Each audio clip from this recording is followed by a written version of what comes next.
Bonjour à tous et bienvenue pour cette petite vidéo. Aujourd'hui, on va parler des signatures sonores, ce que l'on va retrouver dans à peu près tous les tests. C'est ce qui permet de déterminer un petit peu quel va être le type de son que vous allez avoir sur l'appareil audio en question. Et donc, on va en voir quelques-unes. Globalement, il faut faire attention déjà à une première chose, vous allez en avoir quelques-unes qui vont s'afficher. Chaque testeur ou chaque test va avoir sa propre perception de son appareil audio, qui va permettre de mesurer ça. Donc vous ne pouvez pas comparer une signature d'une personne à une signature qui a été prise par une autre personne. Dans le sens où chacun des tests va avoir quelque chose de différent, un affichage différent, ils vont avoir leur propre réglage pour montrer le rendu sonore, en fait, ce que donne le son. Globalement, en gros, les signatures, c'est comment vont se comporter les appareils audio selon les fréquences, c'est ce qu'on détermine un peu, en gros, entre les sous-basses, les basses, les bas médiums, les hauts médiums, les aigus et les très hautes fréquences, les très hauts aigus, en gros. Ce qui fait qu'en gros, ça se détermine comme ça, et vous allez avoir plusieurs types de signatures.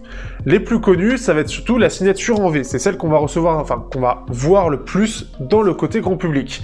La signature en V, ça veut signifier tout simplement les basses sous-basses vont être très présentes, les médiums vont être moins présents, et les aigus vont être plus présents.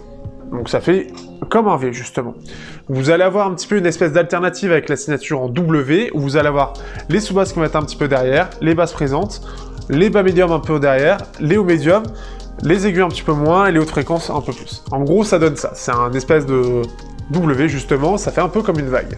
Vous allez avoir aussi la signature dite équilibrée, en tout cas ce que j'utilise personnellement en type équilibré, donc c'est pas exactement neutre, mais ça s'en approche. Des basses sous-basses qui vont être un petit peu présentes, des médiums légèrement en retrait et des aigus qui ressortent légèrement. Et bien évidemment, le neutre c'est un peu ce que recherchent certains, mais c'est pas forcément, ça veut pas forcément dire que ce sera meilleur. En gros, tout est au même niveau. Que ce soit les basses, les médiums ou les aigus, tout est au même niveau, donc vous aurez pas par exemple les voix qui vont être en retrait, elles vont être au même niveau que les basses, donc vous les entendrez aussi bien.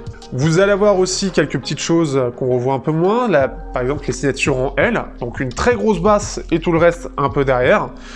Vous allez avoir, voilà, globalement c'est un peu ça. Vous avez une dernière qui va être la signature en U, donc en gros c'est la sous-basse est présente, on va avoir tout le reste qui va être au même niveau, et les très hautes fréquences vont remonter. En gros, c'est ça l'idée, hein. C'est vraiment, ça reste en soi assez compréhensible. Au final, il faut pas aller chercher très loin, hein. C'est ce qui est le plus imagé, ce qui fonctionne le mieux. Vous allez avoir aussi quelques petits termes qui vont être utilisés, par exemple les basses rondes. Ce qu'on dit rond, en fait, c'est justement, c'est le contraire d'une basse sèche. La basse ronde, ça va être plus de sous-basse ou un peu moins de basse, donc on va avoir quelque chose qui ronronne. En gros, c'est un peu dans l'idée, c'est que ça ronronne, ça a un côté un petit peu... C'est ce qui va être justement un petit peu enveloppant en général. C'est un autre terme, mais on en parlera un peu plus tard.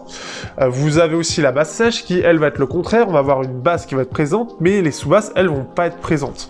Donc dans l'idée, c'est que justement, on va avoir quelque chose qui va moins ronronner, justement, qui va être très énergique, mais qui va avoir moins de rondeur, qui va moins être accompagné par ce côté un petit peu, cette sous-basse un peu qui est assez vibrant en général.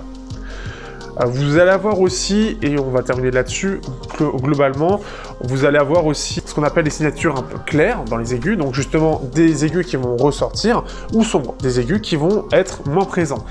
Ce qu'il faut savoir, c'est que, globalement, vous n'avez pas une signature qui est meilleure que l'autre.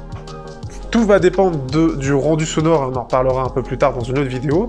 Vous allez avoir plusieurs, en fait, variantes de ces signatures. C'est-à-dire qu'une signature en V, vous en avez qui vont être un petit peu plus de basses, un peu moins d'aigus, plus d'aigus, un peu moins de basses, etc., etc. Il y a des variantes, mais globalement, ça donne un petit peu le rendu global que vous allez avoir en termes de son. Mais ça ne veut pas dire que vous apprécierez forcément une signature en V plus qu'une signature neutre.